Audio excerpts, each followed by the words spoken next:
Welcome to the Sustainable Clinical Medicine podcast. I am your host, Sarah Smith. I am a practicing rural family physician and the charting coach.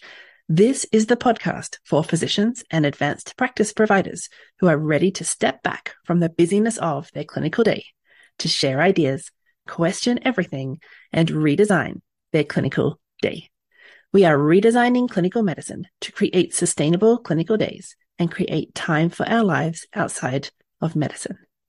Join us for discussions with world experts who are helping design sustainable models of clinical medicine and the physicians or clinicians who have discovered or designed sustainable models of clinical medicine for themselves. Before we get started, I just wanted to remind those of you who are working on backlogs, just check in the www.chartingcoach.ca/backlog-buddies is a place you can come and do your backlog alongside fellow clinicians and physicians. So if you want to kind of hang out and have some ability to stay on task for the 2-hour sessions, come along. We'd love to see you there.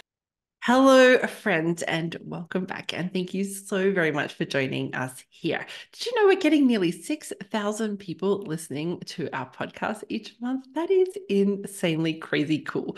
I was very impressed when I saw that. Anyway, I would like to introduce to you Dr. Alicia Power, who is a family doctor in beautiful BC. I've actually been to where she's from, Victoria. It is Victoria, right? Correct. Excellent. Good. Okay. So we're going to hear about her journey. So let's dive in. Hi and welcome. Thank you. Yeah, we were sitting next to each other at CWIM, the Canadian Women in Medicine Conference, in Victoria when it was here a few years ago. So that's how I think we first met. Anyway, I think that's definitely how we met in real life. I think you had already been a charting champion at that point, though. Maybe, yeah. It was in around that time, anyways. It was around that time. Definitely in the midst of COVID. So yeah, I guess it would have been because that was right post-COVID, wasn't it? Yeah, totally. Yeah, I remember taking the course. A few of us had gotten it together, and we were actually sitting in a hot tub at my friend's house watching it at 1.25 speed. Yes, I always recommend that. I mean, this is the reason we have online training, and occasionally I'll turn up for something live. Yeah. But it has to be really good. I know asynchronous learning is great. It is so great. Yeah. So my name's Alicia Power. I'm a family doc in Victoria. I do maternity care as well. I counted my jobs the other day. I have 13 different jobs, different roles, I guess. So integrating all of those, is that the new term? Work-life integration, is a part of that. So I'm like being busy and I like being efficient and I like having many different things on the go. I think that's how my ADD brain works well. Yes, interesting. So I like to call it wearing hats, many hats, and it sounds like you have your own little hat shop going right now, which is super fun. Um, all the different roles that you have and all the different fingers in different pies, or however you like to say it. All right, so tell us about your journey in medicine. Like, how did it all go? Tell us the Yeah, things. so I guess I got into medicine because I really didn't know what else I wanted to do. I think I started wanting to be a vet, and then I wanted to be a physiotherapist. I did kinesiology in undergrad. And then I ended up applying to med school. I didn't get in my first year, but realized that's what I wanted to do. So applied again and got into UBC. So I'm from Ottawa originally, and then I went out to Halifax for my undergrad. So I got in as an out of province student. I still am not entirely sure how, because there's only 2 out of province students every year.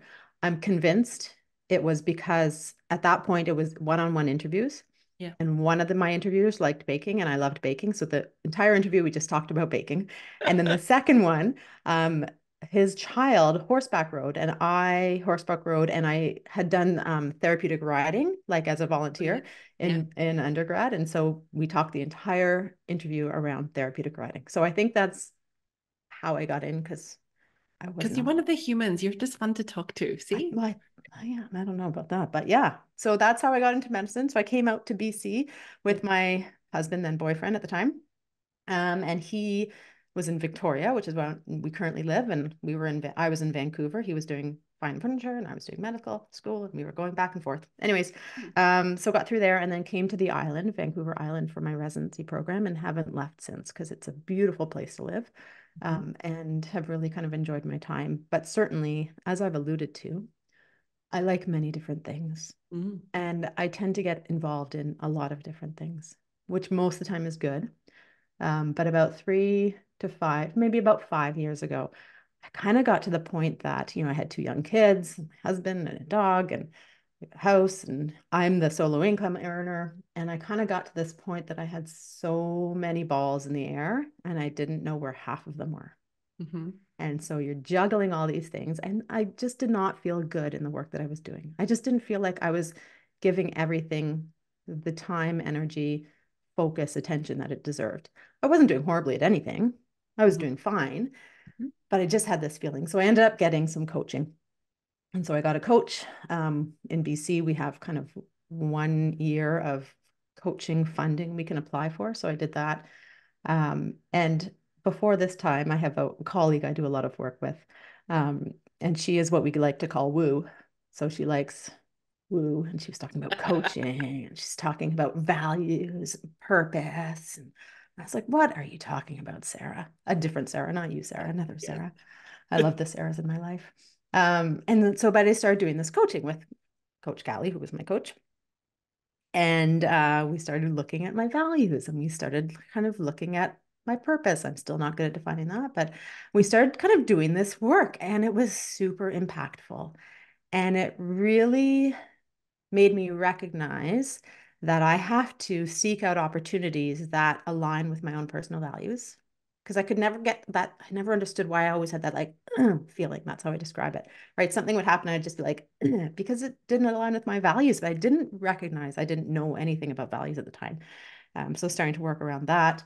And then I started thinking about, she gave me this great question to ask myself. If somebody asked me to do something now, will I, in 6 months from now, would my 6 month future person still want me to say yes? Right? Knowing all of the other stuff that I have on my plate. So that was also a really impactful time. And so at that point, I started then thinking about all the rules that I have and which of those rules actually aligned with my values, and made me feel like I was doing a good job, like I was bringing value to the work that I was doing.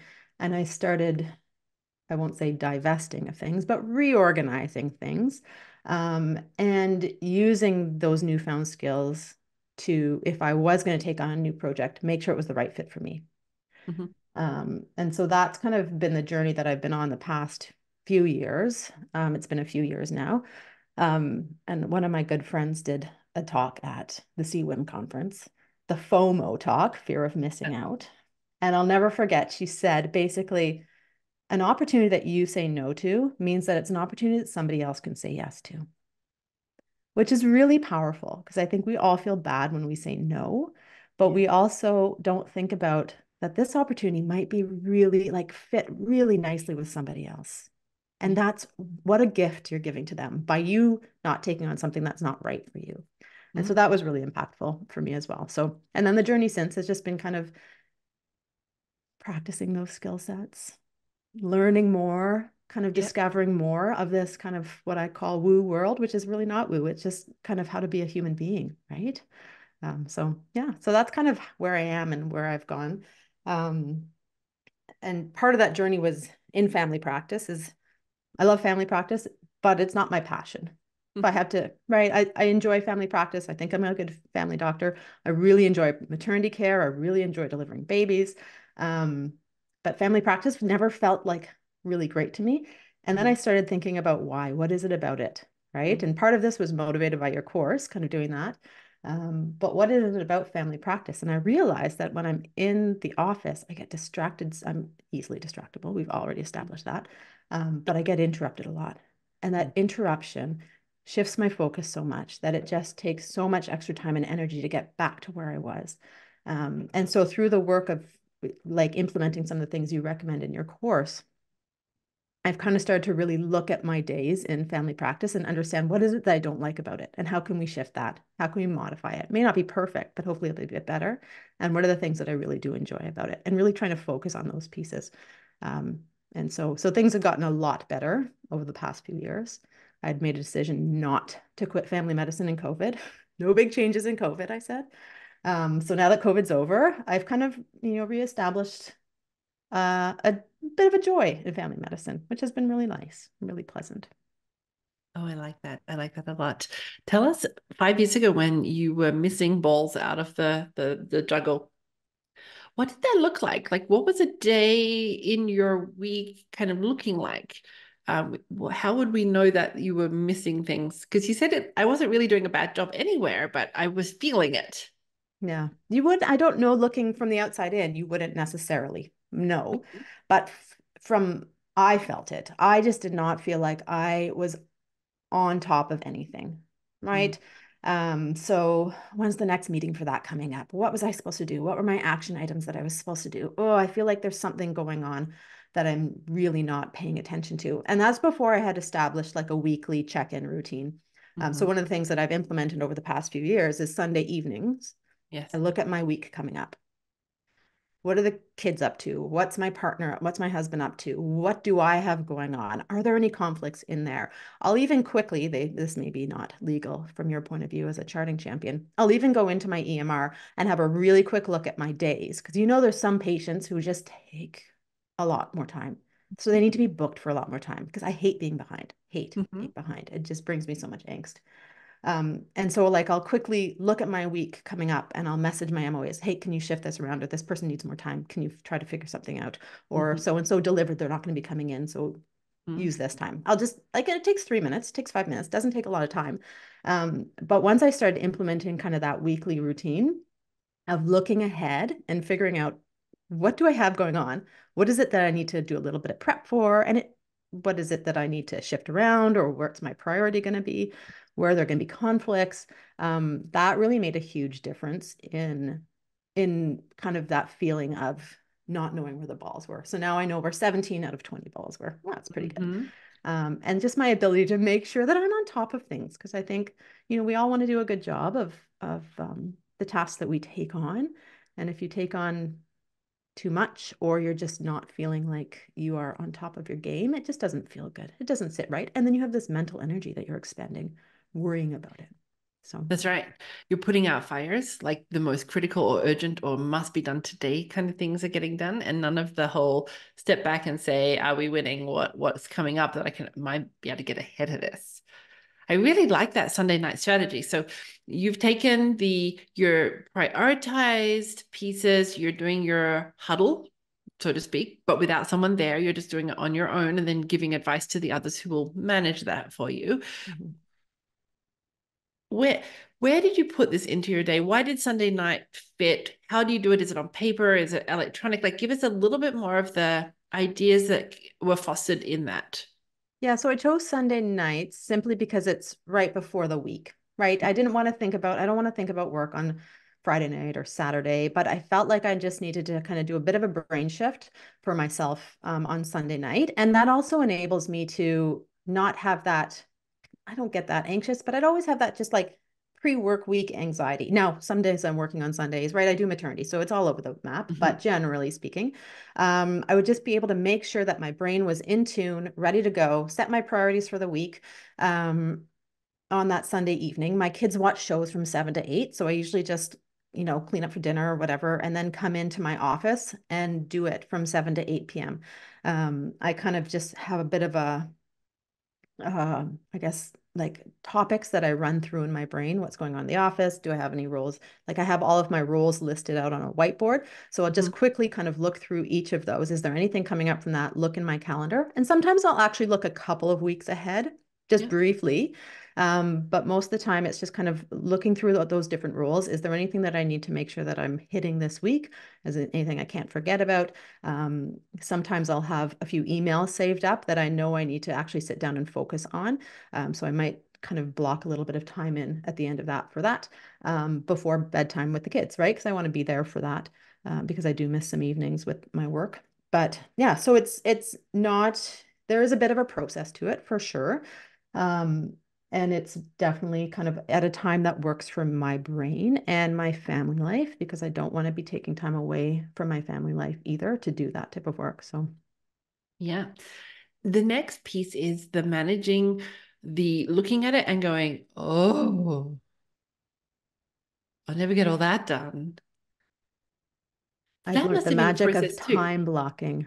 because you're not in there to do anything other than plan and prioritize. And we if we remember our brain and how it works, we don't like to make a plan and carry it out in the same moment in time. And it takes a lot of energy to figure out, what am I going to do first? Where should I start? That is a too big a question when you're in the energy of let's go, get it all done, right? We do not want to pause and say, well, where should we start? That's just going to detract from the working bee, right? Mm-hmm. So you've got this beautiful segment of time where you like the show finishes at 8 and I'm back in the family, right? I'm going back to the family because I know that you could sit there, make a plan, and then get stuck into those emails and then get into the EMR and then into the inbox and then it's midnight and you're still there, right? So this has taken some self-discipline, and I think it's really powerful how you're describing it. And I just think that this is going to be helpful for so many people listening, going, oh, hang on a minute. She's not there to do the inbox. She's literally just looking ahead at the week and making a plan. I don't understand. It's like you're setting yourself up for success. Yeah. Um, the other thing I've started doing is because I have all of these different hats, and all of these different hats, some of them come with meetings, some of which are kind of urgent-ish. None of them are super urgent, but Mhm. urgent-ish meetings. So the other thing I've started doing, because I was piling on meetings on top of everything else. Like, oh, I can meet, but I really wanted to drive my kid to their athletics, but this is the only hour that I have to do this meeting that's come up. So I'll do the meeting instead of spending time with my family. So I've started booking a day off every 2 weeks. And when I say off, I mean it's like a flex day, Yeah. right? And so meeting invites that come in, I can try and schedule for them that time. Or if there's those important tasks like a medical legal report that I really don't want to do, or doing my taxes, which I really don't want to do, I'll time block it into that day, right? So that I know, okay, I don't have to do it now. And sometimes during my kind of weekly routine, it's going through, okay, what do I need to get done? What, like the whole Eisenhower matrix, right? Mhm. Like important, not urgent, can be blocked into that day, right? And Yeah. so then it just takes these things off my list and actually then forces me to do it because Yeah. it's blocked in, it's in my schedule. I will then get it done and I will stop procrastinating it and having it on my mental load, Yeah. right? Yeah. Yeah. You talk about that in your course, I think, right? Like, just Yeah. what's the first decision I need to make? Okay, first decision I need to make is I need to put it in my calendar. And Yeah. then I can save the rest of the work for that period of time. Just make one decision, move on, right? Yeah. Like this. This sounds like it's actually been really helpful to you as a busy person with all these hats and a different way of doing things that you weren't doing before, and really helped guide your week so you can put things down. You're like, I don't need to carry that in my backpack because the things that I've said yes to this week are allocated. Mm-hmm. Mm-hmm. And it also gives me that space to, if I do want to go out for a coffee with a friend, I have capacity in my life to do that, right? Or if I do want to go for a hike that day, that's fine. Lock it in. Put Yeah. aside that special time for me, and that's fine too, right? So it doesn't all have to be work in that flex day. It can be me time as well, which I think is really important because I don't think we focus on that rest and renewal piece enough in our lives. And I think that's important to kind of be able to have space to do that as well. Yeah. Yeah. Yeah. Tell me about how you consider the offer of a hat. So they're like, hey, you'd be so good at this. Here's our So my little next my word project. of the year is simplify. It's not going Ooh, so well. ooh. And so Okay, at least you I know you've got one. word of the year is simplify. And so I am trying to focus the work that I do on the family medicine. So I'm stepping away from kind of the more supportive roles around that. So kind of medical director, those pieces. So just working more, focusing the clinical energy on being a clinical physician. Um, and then the other piece that I'm starting to focus more is on, I'm very passionate about quality improvement. So hence all these new things that I try, and sometimes they work and sometimes they don't. Yeah. Quality improvement. So most of the work, the hats that I hold now, and this has been a transition over the last couple of years, are in that quality improvement world. So I have a few roles as clinical faculty, as kind of the physician lead of a program in town or on the island. And so that kind of gives me some guardrails on when to say yes to something, when to say not, when to say no, right? So I have this analogy that I like to use. It's the closet analogy. So you look into your closet and it's a total mess, and you're like, oh, I need to do this capsule wardrobe thing, right? I need to kind of just simplify. I need a capsule wardrobe. And so you look at a capsule wardrobe online and you go out and buy all the clothes in the capsule wardrobe, but they actually don't fit you. They don't look in you and you don't wear them, because you need to first back up, and this was another CWIM learning, and figure out what your style is. What is the style that I want to portray to the world? What do I feel good in? What do I feel comfortable in? I do not like the boho chic for myself. That is not my style. It looks great on other people. Don't get me wrong. It is not my style. I am classic, tailored, fun. That's my style, right? So now I have like my purpose. This is my style, is my purpose. And then I got my colors done, because I would get these like awesome clothes from other people that just would wash me out. So I got my colors done, right? So now I know what my colors are. It's like my values, right? How do I kind of, what do I want to kind of entail in the world? And then I went out and got my capsule wardrobe with the style that I like and the colors that I like. And so it's kind of like setting up those boundaries for yourself. What makes you feel valuable? What makes you feel good? What do you like to do? And then figuring out the opportunities as they come in to kind of that are set up within those kind of boundaries, priorities, values, leading you towards your purpose in life. So, and then the whole 6 months from now piece is another one, Yeah. right? Yeah, Will I still be happy in 6 months that I took this on? Do I have capacity in 6 months to say yes now? yeah, yeah. Yeah. What do you think about your family medicine day? Because you said you weren't enjoying that. You weren't enjoying the interruptions for sure. That was definitely one of the things that really frustrated you.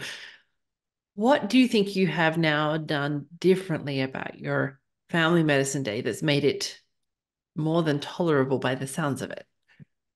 So one thing that we implemented with my office manager is they would do huddles with the staff every morning, kind of go through the day, make sure that there was nothing major that anybody need to know about. And my staff are incredible and they have a lot of knowledge amongst them. But some of them are a bit newer. And so certain people would come and ask questions to the docs that were not necessary to ask questions, because that knowledge is up front with the team.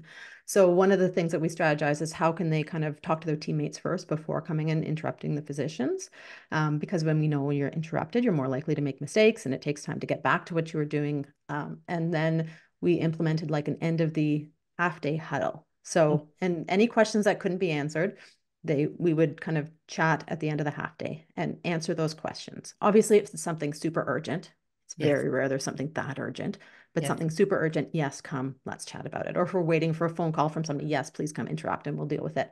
But so that has made a huge impact. One, it kind of also brings the whole team together. So the whole team hears the answer to the question. So it's not one person just understanding what the answer is. The whole team kind of hears the answer. So they're moving forward. They all have that knowledge. But it also is just a designated time to answer those questions so that it avoids those interruptions, which has been incredible. And it seems like such a small thing. Seems like such a small change, but it's made a big difference. Yeah. Well, we know that task switching is so expensive for your decision-making brain and your decision-making or your decision fatigue in a day. I was also kind of interrupted this week. We had a staff member who's new, and she kind of rolls me up. I kind of dashing to my office because I'm very thirsty and I know where my water bottle is and it's not with me. That was problem number one. And I teach this to everybody else. You all know this. Keep things where you want them. Don't, if you have to leave the room to go get something, you will be asked questions. This is like classic moment. And she had on paper these 3 questions from phone calls she's taken from patients.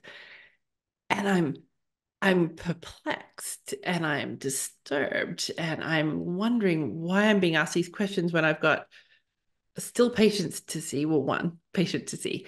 I've not done my morning. This is not how it's done. I don't get messages on paper. Like, this is what's happening here. It is so disorientating to have this experience. And then I'm like, oh yeah, you're the new person. You've had none of the onboarding clearly, correctly. Let's, this is more than three questions. My brain is now like blinking out on, ah, we missed an onboarding opportunity. She's going to be super stressed because she's trying to chase all these people down, stressing everybody else out because they're getting chased down and they haven't been chased down in years. I haven't seen a paper message for years. And that's not how I want messages. That's not when I want messages, all the things.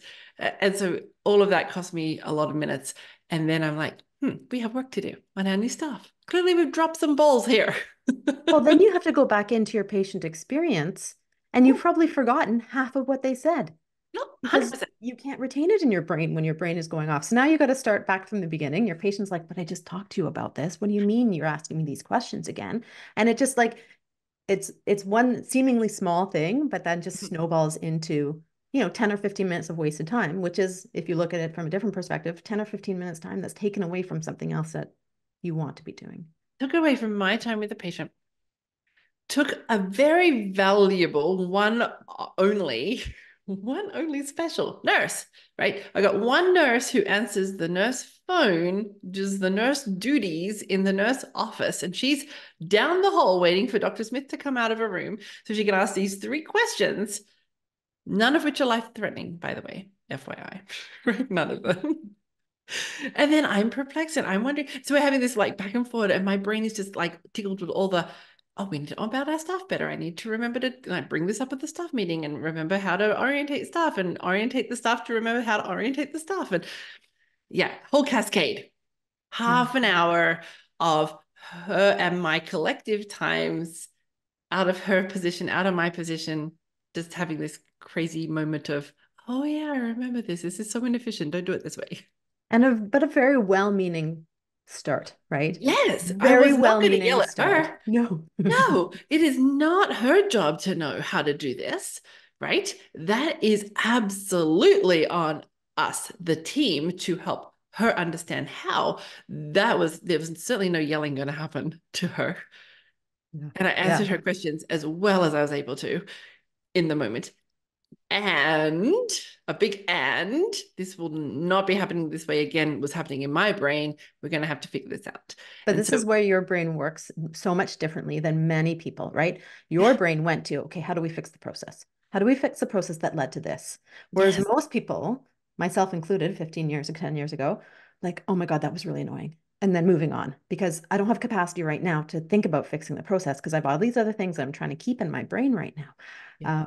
So it's just fascinating. And I think Yes. that's kind of partly where the beauty of your course is. It's like you talk about look for those pauses when you're doing your inbox. I remember that Mm-hmm. the pauses because those are the processes that you need to work on because you're Mm, pausing because you don't know where to find something, you don't know, what the thing is next, whatever that is. mm. Those are the things that you need to start working on. Just like that experience with the nurse caused you to pause and be like, what the heck is happening? And That's rather than right. just keep on going, you're like, okay, fix the process. We need to work. You didn't do it in that moment. Maybe you time blocked some time in to do that later, but let's fix the process. Yeah. Well, she wanted to hand me this piece of paper. Paper. We're Okay, paperless okay. here. So you all, right? A piece of paper in a paperless system, not like I've never seen more paper in my whole life, is absolutely never going to be seen again, ever. And so that was like the one thing that I was going to have a teaching moment on right there Yeah. with Message. her was she's going to hand me this thing and I'm like, okay, I need this message on my work list. See this work list here? That is the only way I'm going to receive this information because then I can do it when I'm in the moment where I will do that message for you. And do not leave this paper with me. That is a very dangerous idea. I'll come find you and we'll talk about how do we do these things. But in the meantime, yes, please take that piece of paper away. Do not leave that with me. There was like a hard and fast. That is not how we do this because that's how we create dangerous situations for our patients because that message will never be seen again. Yeah. And I think that's a Like really off stuff important and point. under Yeah, somebody's shoe or whatever. totally. Totally. But understanding the reason why you don't want the piece of paper is so important in that process fixing, right?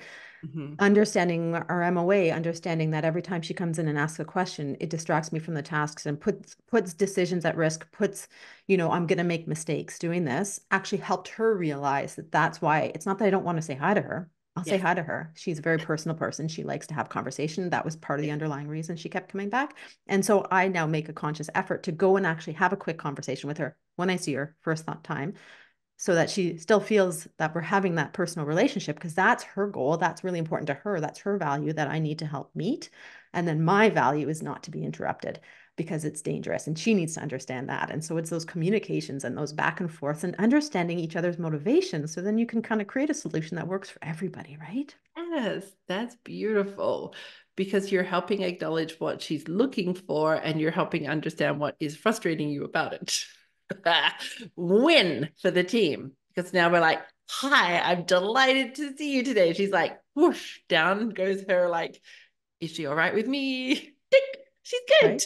Yeah. good. And everybody's different, right? And we're all humans and we all have different needs. And so I think Yeah. that's, and again, that's, I think, one of the things that we sometimes forget about in the practice of medicine, that not everybody is the same as we are. That took me a long time to learn. Not everybody's brain works the same as mine, right? No. And And it's that is a wonderful thing, because if everybody's brain worked like mine, we'd be in a lot of trouble. in fact, I now try and hire for my polar opposite. So previously, I might have wanted somebody who was as chaotic, I don't know, busy as me. No, no. When you hire someone and you give them a task list and it's done by end of day, and you're like, how do you get that done so quickly? I don't understand. It's because they like those sorts of things and I don't. And that's why it takes me weeks to do what somebody could do in a matter of hours. And it's so fascinating and amazing and awesome that when we understand what we're looking for in helpers and how our brains work differently from others. Yeah. Yeah, one of my colleagues, she knows this. I tell her how much I appreciate her. Used to drive me crazy because I am a big picture person. I'm enthusiastic. In case you haven't figured out, I've got lots of big ideas. Let's move forward. I jump before I look. And she is the polar opposite. But what happens if this? And what happens if this? And I always took that as this, like, oh, she just can't get behind anything. She doesn't like change. She's not a big fan of change, but she's willing to change if all of these questions in her mind have been answered. So now I use her, my polar opposite, the yin to my yang, to help me make sure that these things that I'm thinking of and wanting to try and coming up with are actually thoroughly thought out. And I've thought about all those potential issues that could come up and done best to mitigate those. And things are so much more successful now. And I think we have to really appreciate those people in our lives, Mm. and tell them their value. Because I think she always felt that she was holding me back, and that, but in fact, by including her concerns and including her worries and including the things that were important to her, I now make a much more fulsome plan. I much have Yeah. and it's more likely to be successful as well. And so, and she's, now that I do that, she's much more willing to get on board to things, and Yeah. much more willing to try change, because she recognizes that her concerns have been actually heard, and considered, and yeah, And planned for, and away we right? go. And Yes. sometimes planned So for. I remember many a meeting like that. I'm like, we could do this and this and this. And they're like, and the step one is this. And we're like, this could take us forever to get there. It's like, yeah. And it'll be rock solid when we get there. Okay. Yeah, Once you know yeah, where we're going, I'm happy. exactly right. Oh, so Beautiful. Thank fun. you for this conversation. I really like it. So tell us now what you're doing because you're doing some fun things.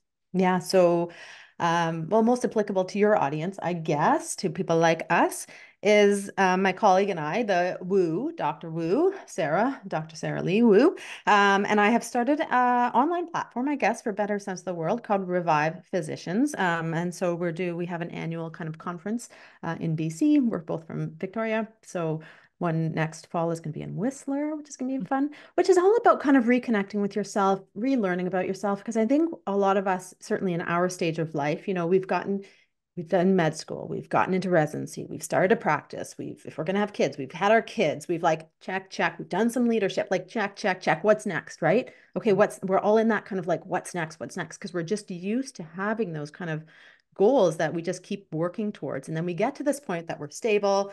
If we've wanted kids, we've got our kids. Maybe we're like, everything is stable. And then we're like, okay, what's next? And we can't just like settle down and look around and enjoy our lives, right?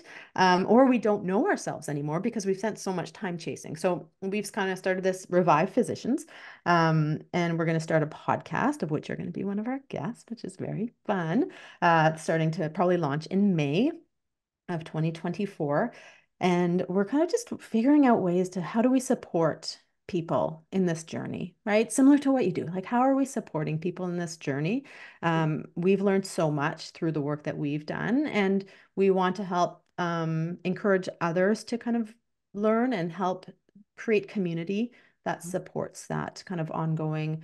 I don't even want to say self-development, because if you don't want to do anything more, that's wonderful. But how can you kind of make sure that you're doing the things that bring you joy and make you a good human and allow you to show up in a way that you are proud of, right? Whatever that is.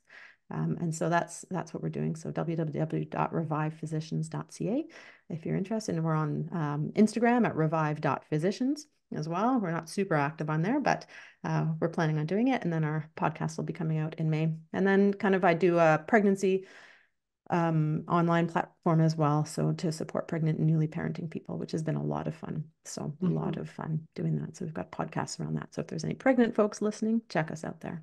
She Found Motherhood is that. She Found Motherhood. I like your Instagram reels, actually. They're quite entertaining at times. Yeah, I'm a good dancer. What can I say? No, I'm joking. I'm a horrible dancer, but it's funny. Anything we didn't talk about that you wanted to tell people about or talk about today? No, I didn't know I had so much to say. There we go. There we are. But it's been a journey, right? And I learn a lot through what I like to say failure, but it's failing forward. The same physician who is the yin to my yang said to me, she's from Romania. So she said to me, there's a Romanian saying, which doesn't sound so good in English, sounds much better in Romanian, that a kick in the ass is still a step forward, which is kind of true, right? We learn from the things that didn't necessarily go well for us, and hopefully we can learn from each other and not have to all experience kind of some of the more challenging things in our life. So I think that's such a wonderful thing that you're doing, is you creating this community, both in your charting champions, but in your clinical sustainable medicine as well, to kind of help support people to learn from each other and with each other in community, right? We're not alone. We're all going through this together. We are not alone. I like that. That is beautiful. Well, thank you for this journey into all the things, including coordinating the many hats in the hat shop. I loved that. I think that's a very practical tool that people can kind of check out and decide on for themselves. Great conversation. Thank you. Have a great rest of your day. Thanks so much, Sarah. Thank you for being part of the Sustainable Clinical Medicine podcast. If you'd like to learn more or join us to help you get home with today's work done, go to chartingcoach.ca. There you'll find all the information on the premier Lifetime Access Charting Champions program that is helping physicians get home with today's work done, with all the proven tools, support, and community you need to create time for your life outside of medicine. We would love to see you there. Until next time, thanks for listening.